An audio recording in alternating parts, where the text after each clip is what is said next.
So I was much more of a moviegoer than novel reader.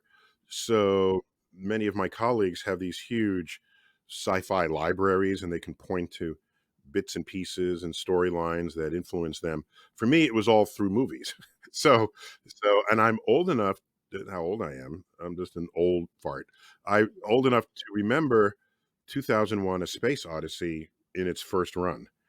And that film, which is still talked about today, is I recently learned, like weeks ago, what Stanley Kubrick, the director, said of his own film. And I said, "Yeah, why didn't you tell me that 50 years ago?" Okay. So he said, "This film is not to be watched, but to be experienced." And I said, "Yeah, okay.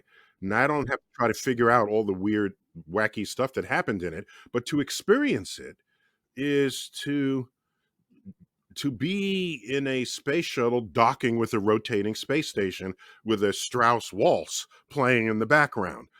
These are moments, to encounter signs of alien life with the also Sprach Zarathustra um, music. And so to see it, to hear it, to feel it, that was many of us is what we said, yeah, space, of course.